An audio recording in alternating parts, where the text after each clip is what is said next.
Myanmar और Thailand में भूकंप से भारी तबाही, रिक्टर स्केल पर 7.7 मापी गई तीव्रता, राहत बचाव कार्य जारी।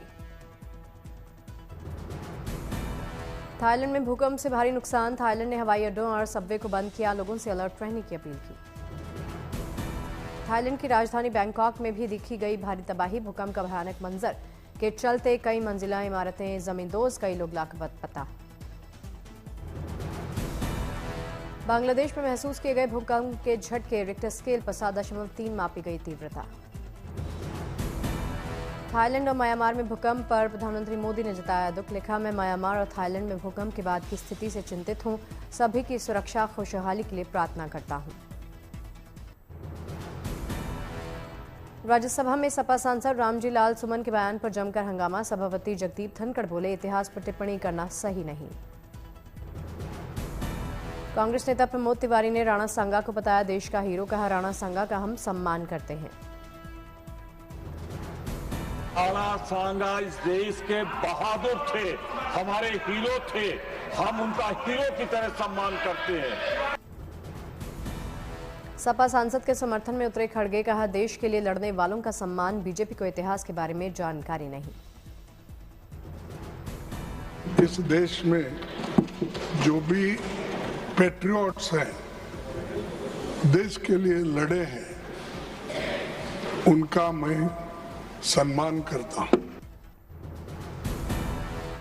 सपा सांसद रामजी लाल सुमन के घर तोड़फोड़ को लेकर खड़गे ने सरकार पर साधा निशाना, कहा, संविधान घर जलाने की इजाजत नहीं देता, लोगों के घर पर बुलडोजर चलाना गलत। खड़गे के बयान पर भड़के केंद्रीय मंत्री किरण रिजिजू, कहा, खड़गे ने इस मुद्दे को जाति से जोड़ दिया, हम हिंसा का समर्थन नहीं करते। सुन के किसी को कैसे मंजूर होगा जो भाषा और जिस लहजे में माननीय सदस्य जी ने राणा सांगा के बारे में बोला है। तो इंडी गठबंधन है कि नेता कांग्रेस पार्टी को भी मैं अनुरोध करता हूं, आप भी खुले तौर पर ऐसे स्टेटमेंट का खंडन कीजिए। केंद्रीय मंत्री पीयूष गोयल ने कहा, रामजी लाल सुमन ने देश के वीरों का अपमान किया, खड़गे का रामजी लाल का समर्थन निंदनीय। रामजी लाल सुमन जी ने कहा है वो इतना निंदनीय है, इतना बेशर्मी का वाक्य है, इतना ज्यादा घोर उन्होंने अपमान किया है देश के वीरों का। लखनऊ में राणा सांगा विवाद पर एबीवीपी का प्रदर्शन, पुलिस के साथ की धक्का मुक्की। हाथों में पोस्टर लेकर लोगों ने किया प्रदर्शन, अखिलेश के बयान का किया विरोध।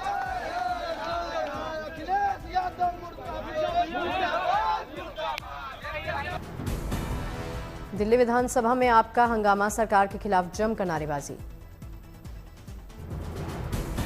स्पीकर विजेंद्र गुप्ता ने आपके 2 विधायकों को किया मार्शल आउट, संजीव झा, कुलदीप कुमार को सदन से बाहर किया। स्पीकर विजेंद्र गुप्ता ने कहा, ट्रांसपोर्ट पर सीएजी की रिपोर्ट आने वाली है, जिसके कारण ये लोग चर्चा नहीं करना चाहते, इसलिए भागते हैं। दिल्ली में बिजली कटने पर आतिशी ने बीजेपी पर साधा निशाना, कहा, अभी 1 माह ये हाल है, मई जून की गर्मी में क्या हाल होगा। आतिशी ने कहा, केजरीवाल ने 10 साल तक 24 घंटे दिल्ली वालों को बिजली दी, लेकिन विपदा सरकार ने 1 माह में साबित कर दिया कि 24 घंटे बिजली देना उनके बस की बात नहीं। बिजली की समस्या को लेकर केजरीवाल ने बीजेपी सरकार पर किया वार, कहा, मात्र 1.5 महीने में बिजली का बुरा हाल कर दिया है, लोग परेशान। केजरीवाल ने कहा, 10 सालों में कभी भी कहीं भी पावर कट नहीं हुए, रोज उस पर हम नजर रखते थे। दिल्ली के बुराड़ी में पावर कट को लेकर सड़कों पर उतरे लोग, कर्मचारियों के साथ की हाथापाई। आप प्रमुख अरविंद केजरीवाल की बढ़ी मुश्किलें, अरविंद केजरीवाल और अन्य के खिलाफ सार्वजनिक संपत्ति अधिनियम के कथित उल्लंघन की शिकायत पर दिल्ली पुलिस ने दर्ज किया केस।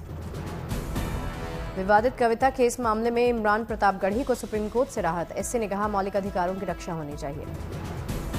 एससी ने कहा, अभिव्यक्ति की स्वतंत्रता समाज के लिए जरूरी है, विचारों का सम्मान होना चाहिए। फूड पॉइजनिंग से बीमार बच्चों को देखने लोक बंधु अस्पताल पहुंचे सीएम योगी आदित्यनाथ, बीमार बच्चों का हालचाल जाना।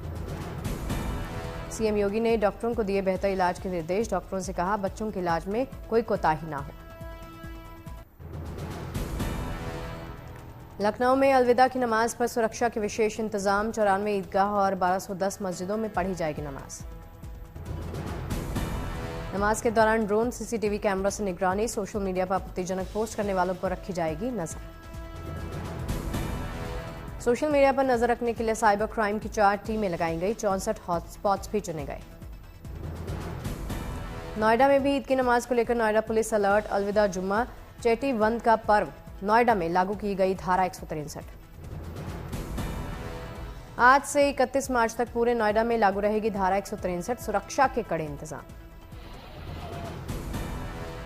संभल डीएम ने की छत पर नमाज नहीं पढ़ने की अपील, कहा नमाज के लिए स्थान मस्जिदें हैं, सभी से चर्चा की गई है, परंपरा जो है वैसा ही होगा।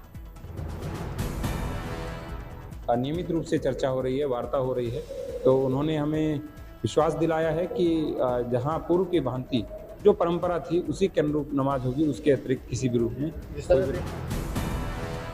मुस्लिम समुदाय ने अलविदा नमाज पर नमाजियों के ऊपर हेलीकॉप्टर से पुष्प वर्षा कराने की मांग की, कहा कांवड़ यात्रा कुंभ की तरह नमाजियों के ऊपर हो पुष्प वर्षा। रमजान विदा हो रहे होते हैं, अलविदा जुमा कहते हैं, उसके लिए जा रहे होता तो उसके ऊपर अगर 2 फूल प्यार के ऊपर से गिर जाएंगे तो वो भी अपने आप में महसूस करेगा कि सबका साथ और सबका विकास है। सड़क पर नमाज पढ़ने को लेकर एआईएमआईएम अध्यक्ष डॉक्टर शोएब जमाई ने बीजेपी पर साधा निशाना, कहा कांवड़ यात्रा के दौरान मुख्य सड़क को कई घंटों के लिए बंद किया जा सकता है, तो नमाज के दौरान भी हो सकता है। जेल से रिहा हुए किसान नेता सरवन सिंह पंधेर ने पंजाब सरकार के खिलाफ बोला हल्ला, कहा पंजाब सरकार ने किसके दबाव में लिया किसानों के खिलाफ एक्शन। किसान नेता सरवन सिंह पंधेर ने केंद्र सरकार के खिलाफ खोला मोर्चा, कहा हमारे टेंट और ट्रैक्टरों को जो नुकसान हुआ उसके लिए सरकार दे मुआवजा। सरवन सिंह पंधेर पहुंचे पटियाला, किसान नेता का स्वागत करने के लिए जुटे किसान। मुक्तसर साहिब जेल से रिहा हुए किसान नेता सरवन सिंह पंधेर, 19 मार्च को पुलिस ने पंधेर समेत तमाम किसान नेताओं को किया था गिरफ्तार। किसान नेता सरवन सिंह पंधेर और अन्य नेताओं के रिहा होने के बाद किसानों ने दिखाया नया जोश, जेल के बाहर जुटे थे।